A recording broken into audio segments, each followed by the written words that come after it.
Well, good morning, everybody. Good afternoon, good evening, wherever you are in this beautiful world. Uh, we got a kind of a really special guest today talking about some really cool technology. Um, and of course, we got our special host from the UK, Paul Alfer of Advanced 7. And our guest is Colin from Extrahop. Now, one of the things about Extrahop, I'm going to say right up front, is Jesse and Raja got together and started this company because they felt there was a very big hole in our monitoring technology. And they have taken the technology to a whole different level of visibility. And I've been quoted a million times as saying, if you can't see it, you can't fix it. You don't know if it's broke. Well, you're going to hear some pretty cool stuff today. So, Paul, take it away. And Colin, thank you for being here. Okay, thanks very much, Tim. So I'm not going to say much because I think we really want to hear what Colin's got to say. But just to say that I'm really looking forward to this session. Sounds really good. I think Colin's going to talk about a new release of their software and the cool new features that introduces. So Colin, let me hand over to you. Thanks so much. Thanks much, gentlemen, for having me on board. We're always stoked to talk about the new technology that we've got here at Extrahop, and we have some cool stuff. So yesterday we announced the version 7.0 release for the Extrahop platform, and with it came some really, really cool new features. And I'd like to talk about a couple of them. But the big one, the hero feature for this release, is our new live activity maps functionality. And I'd like to just start getting into this and show you, if you don't mind, just share my screen here, and you can see kind of what we're talking about. So does that work for you? Can you see the map going there? Sure can. That's good. So this is an interesting new feature that I think is really going to be powerful, and for people that have the Extrahop platform can really change the way that they're interacting with and viewing their network deployments. So I know one of the things that Tim says sometimes is if you can't see it, you can't fix it, right? So one of the things that Extrahop does that we do quite well is that we see everything. If you give us a tap and jam in clean data, we can see everything across your entire deployment. And that's all well and good. We have all sorts of metrics, and I'll walk you through some workflows on how a user might actually interact with the platform. But for the 7.0 feature, what you're looking at is an actual live activity map of my entire deployment. So I'm here on one of my dev boxes. I'm looking at every single TCP device in the entire deployment, and it is being mapped. And it's being mapped in real time, and it's showing me each device and the connections to it. And you can start looking around and seeing what the actual connection states of those things are, and you actually get to start viewing the shape of your enterprise or the shape of your deployment, which is a very interesting thing. It's a new way of actually getting to look at this stuff. And one of the things that I always try and call out right at the beginning is one of the things that is deeply compelling, that is very new about this feature, is that it is drawn in real time. You'll see that every once in a while this updates. It's because the Extrahop platform is constantly consuming the data that's being sent to it, and it's doing real-time analysis. So we have basically what equates to a state engine that replays the data that we see, so we can replay both the client and server end of things, and then we're understanding the actual conversations at a core level. We do really, really advanced auto discovery and auto classification. So I'll just switch to a more stat-focused view for a moment here. This is a look at all of my TCP devices, right? This is the more, I will call it old school or traditional way of viewing these sorts of things. I have 673 different devices. I can look at the activity, whether it's from the server context or the client context of those devices. And I want to pause there for a minute to talk about the way that this happens. Extrahop, this is one of the things that comes out of the box for free with the platform that already is, I think, kind of above and beyond most things that people are used to using, which is this is the notion of what I just said, auto discovery, auto classification. So basically, and this is not marketing shtick, you plug the system in, start feeding it data, go to get a cup of coffee and come back, and this is the view you get. You don't have to tell it which devices are where, you don't have to tell it which devices are talking what protocols, it doesn't matter. It sees those things. And it's doing actual in-depth analysis, not just IP port-based matching. You're not just saying, oh, it must be HTTP because it's on port 80. You're saying, all right, well, I see port 80 traffic, so I'm going to try and parse that as if it is HTTP traffic. I expect certain headers and certain offsets and those sorts of things.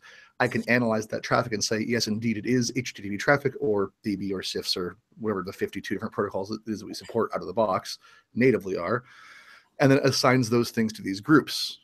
Not only that, because we have this state engine that can see both sides of the conversation, we can assign context. So we are not just saying, hey, it's HTTP traffic or CIFS traffic. We're saying it is CIFS, but this device is acting as a server, or it is CIFS, but this device is acting as a client, et cetera, et cetera, et cetera. I won't belabor that too much more, but it's pretty cool stuff. And it gives you this awesome view, and you can already get, here's my all-up list of all my devices and what's happening, right? Connections, accepted, established, here's my actual TCP stats about SYNs and retransmits and RTOs and all that kind of stuff. But the newer version of this is, I want to actually draw this map, and this is what comes out. I can view this in 2D or 3D. Some are better for, kiosks and whatnot, but I can actually start drilling down into this and saying, all right, what are these different devices doing? What are these connections, these constellations of traffic? So here I can actually follow a connection chain from hop to hop to hop and actually see what it's doing.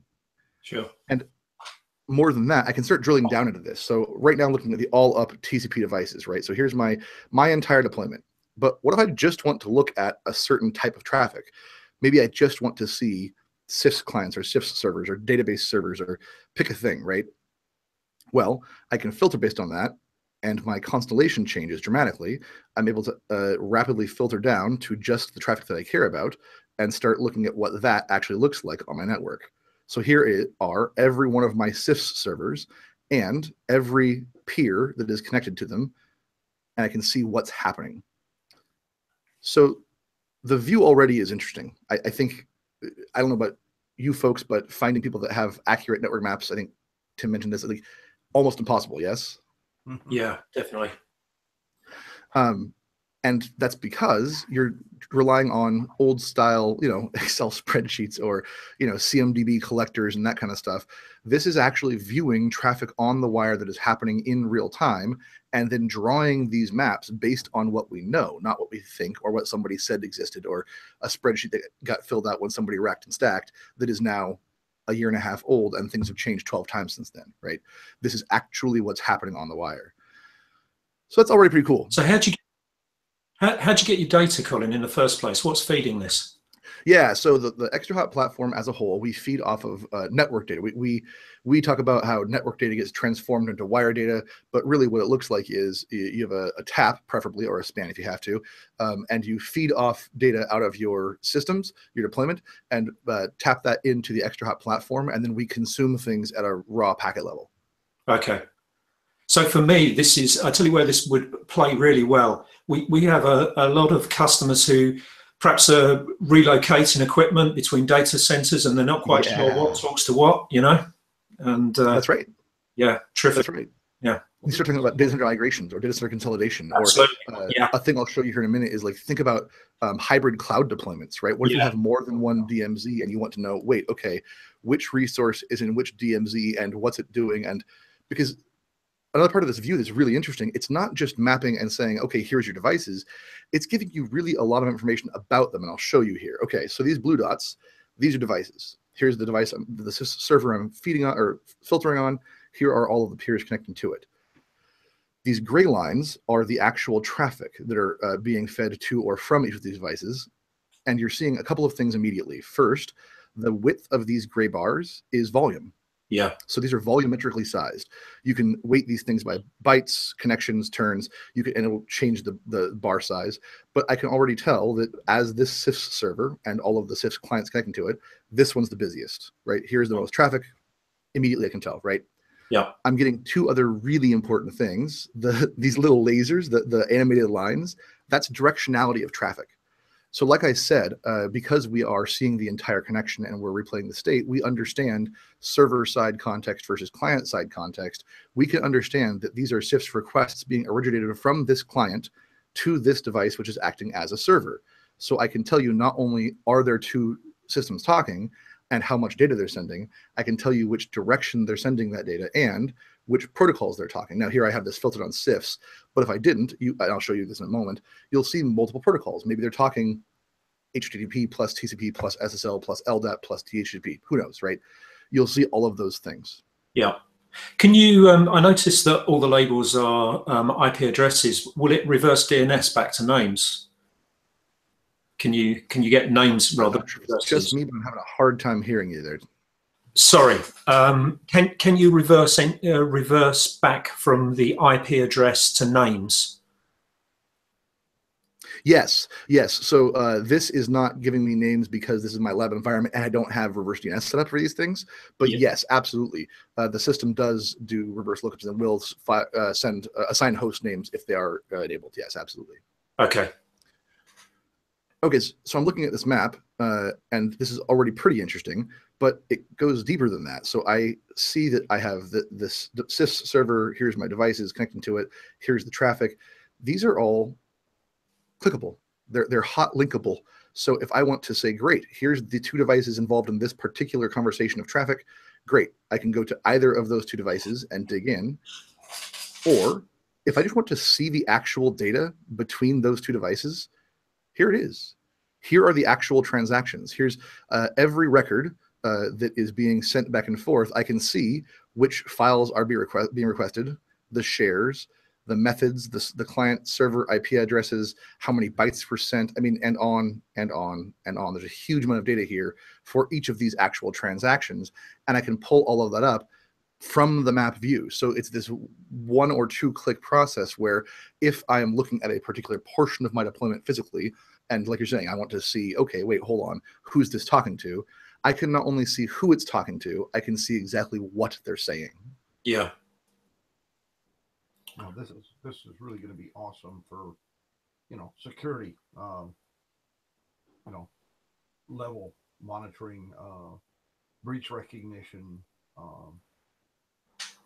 and plus you don't have to keep worrying about, do I have a network map? Right? Yeah. Not only do I not have to worry about whether I have one or not, I don't have to worry about maintaining it. Is it accurate? Whose job is it to constantly make sure that, oh, well, we decommissioned 476 servers last quarter, but then put 72 of those back in along with 128 new virtuals, and they all have to be on a map somewhere in the correct, colors and DMZs and whatever, right? I don't want that job. I don't know about you guys, but Colin, does it maintain like a baseline? Can you establish a baseline with it? A baseline as far as what I expect to see? Yeah, conversations that you expect to see. Yeah. Well, so not from two things. There's no concept of a baseline from a map view directly, although this is you can use our time picker with this like you can with anything else. So this is the traffic I've seen in the last 30 minutes. If I wanted to go and see what it looked like yesterday, I can just change the window and roll back to yesterday, and it'll redraw the map. And here's yesterday's map. Here's the traffic I saw yesterday and the way that things were connected, right? Sure. So you don't have a baselining ability per se with the map, but you absolutely have the ability to go through and dig into those sorts of things day to day. So say I where you do have the ability. Just ask you. Say I had a user who was complaining they were getting poor, slow loading of spreadsheets off a network share. And you wanted to check which server they were using yesterday versus the server you were using today. Can you gain a perspective from a single user's point of view? Yeah, absolutely. So the way I would do that, well, you could approach it a lot of different ways, but if you're looking specifically to dig into the maps, right? So same kind of deal. I'm back to whatever view this was. I can go, great. Okay, so here is maybe I'd look at clients rather than servers, right? Yeah. Turn servers off. Great. And then I want to go and find that particular device. So here's my client, phenomenal. Well, then I would actually go to that device and say, great, what is it you're doing? So here's the actual overview of everything that that device is doing. And I can say, all right, here's my actual CIFS traffic. And I can say, which clients are you talking to? and I can do this sort of thing and dig in and say, okay, here's today's information, and I want to look at yesterday's information and roll back and show those sorts of things. And these lists will obviously change if there is a change. There's not in this case because it's a demo server, but yeah. Sure, that's good. That's cool. Yeah, but one of the things I always say is make sure you remember the GIGO rule: garbage in, garbage out. So if you're using span, remember that that's what you're going to get. Right. It is important, definitely, to make sure you maintain clean data being fed into any monitoring system, right? Any monitoring platform is only as good as the data you send it, certainly. Garbage in, garbage out, always the case. But the other part of your question was, how do you notice things that are anomalous, when things change, right? I expected to see, or you asked about baselining. So one of the things that we do as a platform is machine learning. So this is not new with 7.0, but we've added a whole host of new features for 7.0 that play into our ADDI platform. It's our machine learning platform that will actually go through and show you unexpected behavior, right? So this is going through and doing some complex algorithms to pull apart what we expect, and is learning what is normal in your deployment over a period of several weeks. And then if that does deviate by a certain amount, it will tell you. And this is not you don't have to go and set a threshold and say, oh, this server should see this much traffic. It just learns, right? Again, we see everything and it starts learning what it should expect. And in this case, this is actually an anomaly in SSH client activity. So we can say, all right, well, here's the actual device. This is a server, which is strange. Why is a server reaching out and sending a bunch of SSH connections? And here are all of the servers that it linked to. It tried to reach out and connect to all of these different systems. And I expect not a whole lot of SSH connections. And here I have almost 10,000 SSH connections in this 6-hour period. It's a giant deviation, and I can start getting more information from there. And this is a thing that it's always on, it's always watching. Think of it as, you have a new employee that works 24/7, 365 and is parsing literally every byte of your network information at all times to see if anything is changing in ways that you aren't expecting. And if it does happen, it shoots you an email and says, hey, by the way, you should look here. You don't need to know what you need to know, which is a very, very interesting paradigm shift that this whole machine learning thing is bringing to the industry. Before, logs are great and agents are fine and all that sort of stuff, but you have to instrument things in a way where you know what you're looking for. I have to say, hey, if I see this string, if I see an error code, et cetera, et cetera. This is just saying, look, we want to understand what a normal behavior pattern is, and anything that steps far enough outside of that, let us know, we'll go take a look. Yeah, especially as you spend most of your time with those sorts of systems tuning the threshold so you don't get so many false positives or false negatives. Exactly. Yeah. Right. Go on, Colin, show us some more. Okay, so one of the things that I heard was that these sorts of things could be really useful from a security standpoint. So I'll kind of walk through a couple of workflows. So I really enjoy, like, hey, here's some new features. But for me, I'm an engineer, right? My background is I'm a reformed software engineer. I run a team now, but once upon a time I wrote a lot of code. So for me, it's all about where the rubber hits the road, right? Like, it's great to see a new feature. Here's a pretty new map. That's great, but how would I use this? Show me. So, okay. For the security conversation, because I know it's a thing that Tim's a fan of and I am too. So I'm looking at it right here. I have this anomaly and it says, hey, you have a spike in SSH client sessions. This, to me, looks way too evenly distributed, and it's somebody walking a subnet, right? Somebody is very clearly, to me, trying to go through and dig around and find out what they can connect to. So we have this notion of dashboarding, obviously, in the platform to show information, but we have a notion of bundles. Bundles are, they're like our apps, right? So, excuse me, we can go through and there's a whole host of these things that are available for free out on our, what we call our bundle gallery. And you can download them and get installed, and you're able to start surfacing up information. So here we can see command and control dashboard. So if I'm looking for suspicious behavior, I'm going to come look at this dashboard and say, all right, what am I seeing? And I can see some interesting spikes in SSH and some spikes in CIFS following those SSH connections, which is concerning. I've also got some very strange host URLs here. People are making requests out to these URIs. And I can start actually seeing, well, sure enough, here are the SSH sessions that my ADDI anomaly alerted me to in the first place. So I have one client making 16,000 requests in the last day to these different servers. So at this point, I've got a couple things that I want to track down. I want to go see what this system has been doing when it connects to these SSH servers.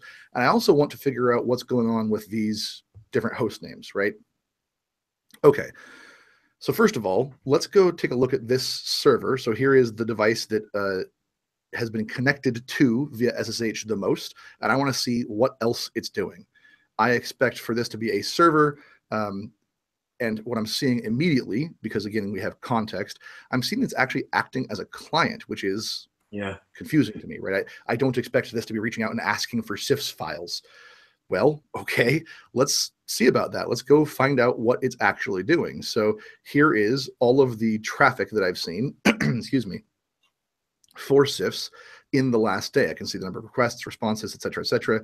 Maybe I want to zero in on just this particular spike here and get kind of a closer look. So here's a bump in CIFS traffic, and here's the responses.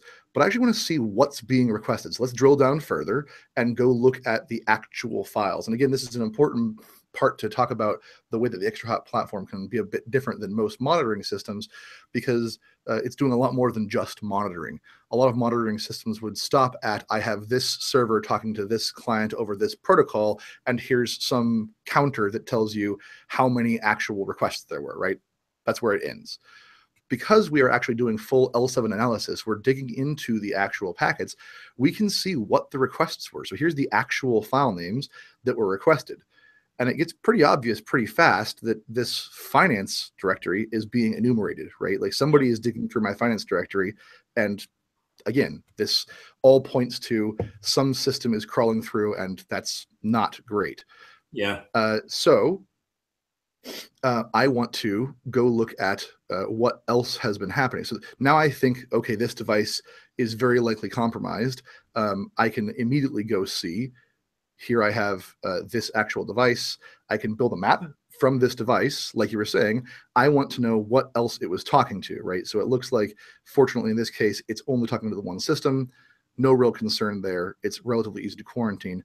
But if I want to get back to this view, and I was showing I had these very interesting anomalies, or excuse me, anomalous URIs that I was requesting, I want to know what was downloaded here. So it looks like we've got some requests to a bunch of randomized host names, but here's one that stands out to me, this file share.ru innocuous.docx. Yeah. Something tells me I might want to know what's in that file, right? I reckon. So if I want to go see what happened here, I can again just bounce straight to the records, and here you go. This is the actual request. So I can see what the client was, what the request was, where it was sent. Here's the actual file that was downloaded. I can get a lot of information about it, and I can actually get the packets for that particular request. Oh, wow. So I can download this PCAP, and now I have the actual packets that represent that exact file, which I could then, take to a secure server and detonate, and then understand the actual scope of the infection and what's going on, and all of those sorts of things. So I can figure out how it got into my system and what it may have done from there. Yeah, that's really cool, because you could do that manually with a manual workflow, but that would take you a long time. So that it would take you a lot more than what 5 minutes took me, right? Yeah, absolutely. So that's a perfect signature sort of a lateral movement of something like a persistent attack, isn't it? Where it's moving around through the host. We're seeing in the industry. Yeah. Exactly, right. That's the sort of thing the industry is seeing more and more of. Like the perimeter is great, and I'm not knocking the IDS IPS perimeter defense market. That's a great thing and needs to exist, and I'm very glad that it does. But the reality is, more and more, the things that people are need to be concerned about and need to be aware of is persistent movement, lateral movement, persistent requests, strange, slowly anomalous behavior, those sorts of things. And the bottom line is, they're just darn hard to see unless you are watching the entire network deployment, which we are. Yeah, absolutely. The problem is a lot of times. Questions about that one? I was going to say, even when they find it, they don't have the understanding of lateral movement, but this explains that it was a lateral movement. And then having the packets, having all the information that allows you to move right into e-discovery. Yeah, exactly, right. And you have all of the information you need as far as here's what happened, here's, came from, went, the time of day, all of those sorts of things, right? You can trace down to a very, very specific event that occurred and find out as much information as you need to about that. And then, like you said, we believe that for most discovery and actual day-to-day operations, you don't really need the packets, but there are definitely times where you do. And this is one of those things where it would be very handy to have the file. Well, yeah, in e-discovery worlds, you got to have the packets. Exactly. Yeah, I mean, if you've got complete packets in your PCAP file, of course, something like Wireshark can reconstruct the innocuous .x for you, and then you can start exactly looking at that. So yeah, that's cool. That's cool. Exactly. And just I can't, the geek in me can't help it. The packet thing that happens here is, in my mind, incredible and groundbreaking, and all of the other marketing words you can use.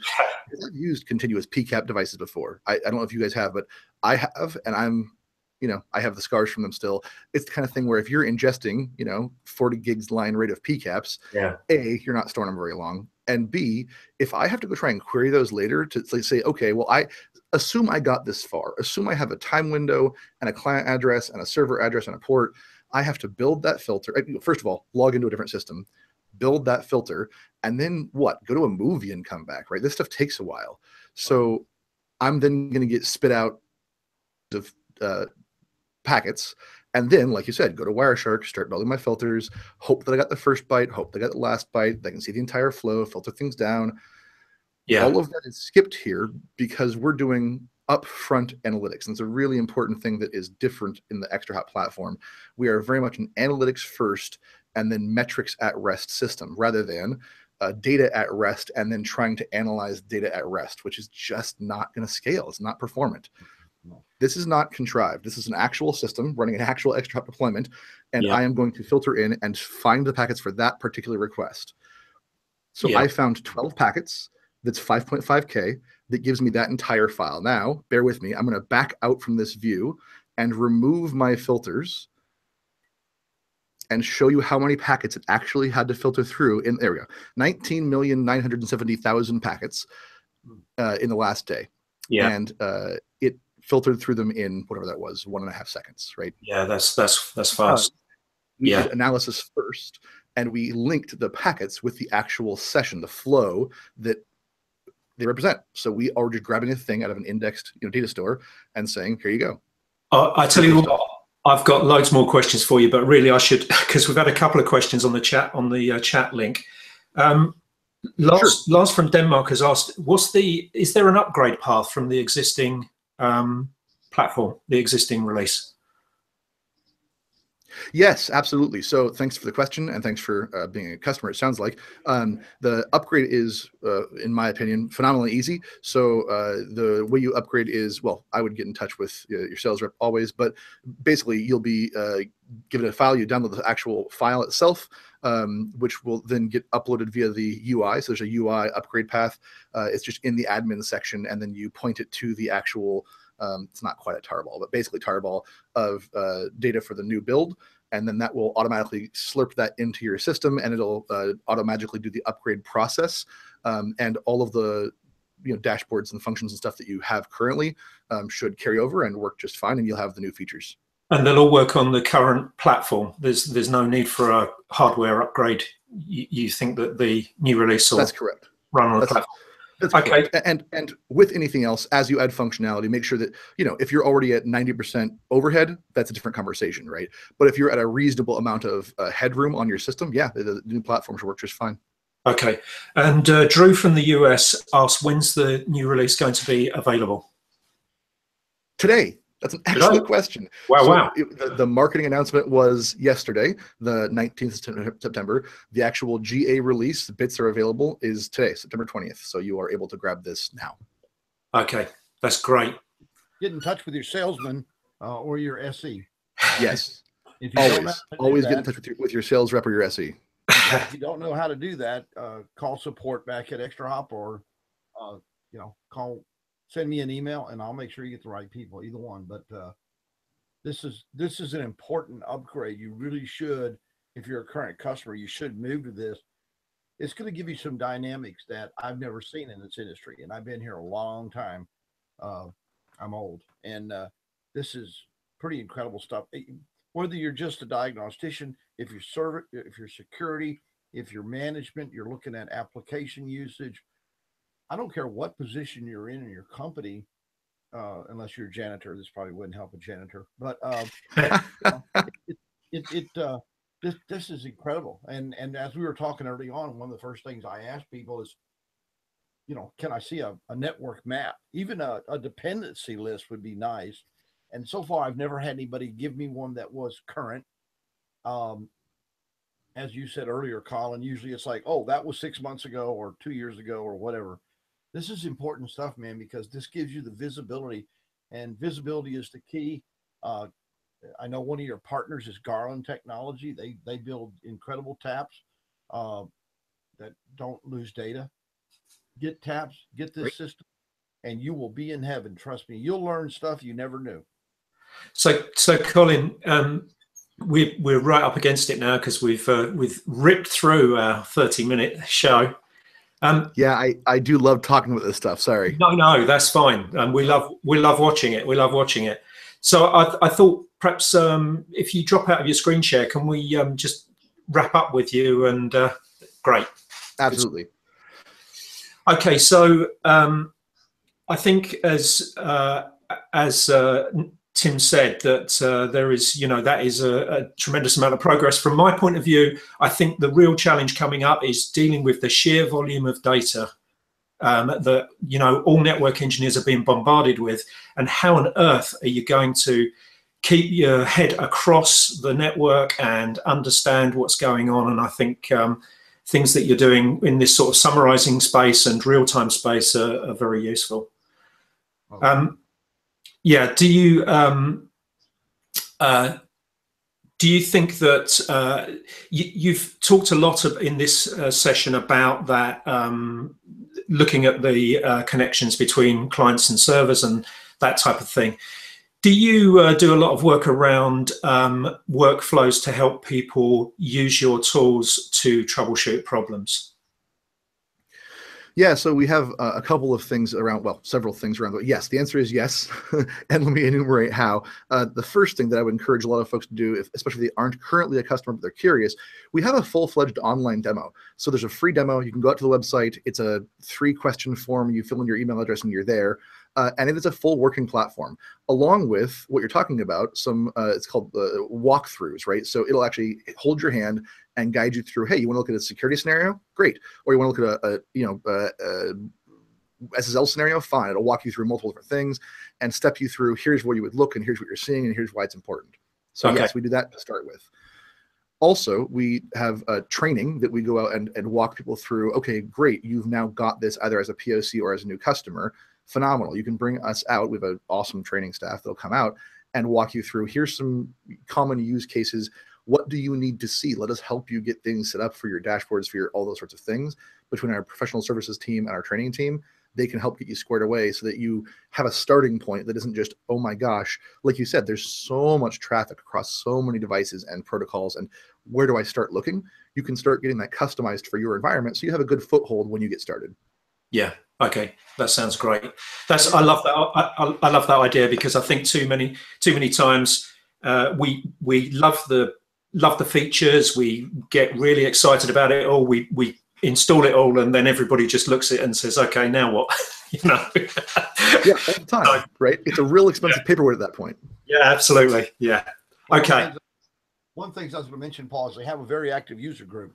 So if you're in an area, because just last week they had a user group meeting here in Georgia, in Atlanta. Of course, they had it at a beer place, but that was okay. I'm just kidding. So, I mean, there's so many different levels of support. I had to call in a customer I was helping, actually has Extrahop, and I was not acute on the operations of some areas. And I just picked up a phone call, tech support. I got a guy on the phone, and he was incredible. Just like guided me through it and helped me understand everything. And in 10 minutes, I was doing what I wanted to do that I figured would take me the rest of the day. And Okay. again, That's awesome. that I was able to teach the customer. So That's good. Support is awesome. Trust me, because that Jesse and Raja will tell you point blank. They're the founders, and they'll tell you point blank that support is the key to success in a company. Okay. Yeah, customer satisfaction. We absolutely have a motto that is everybody's job, right? There is no such thing as it's not my job. Everyone will try and get things fixed or aligned for people that need it, for sure. All right, that sounds great. Let me wrap this up now. I'm sad to do this because I'd love to hear much more, but we've got to stop. So I'd like to thank Colin. Thanks very much, Colin, for your time, and that was a really interesting presentation. Tim, as always, who tells me that he drinks a lot of stout when he's in the UK. So I don't know if that helps him in any way, but yeah, so that's great. And I look forward to everybody joining us on LMTV next time. And hopefully we can have you back at some point as well, Colin, and tell us a bit more about your great product. Happy to. Thanks, guys. Okay. Thanks very much. And we'll see you next week. Or will we see them next week, Tim? I don't think so. It's week after next. Week after next. Okay. We'll see you in a couple of weeks. Thanks a lot. Bye.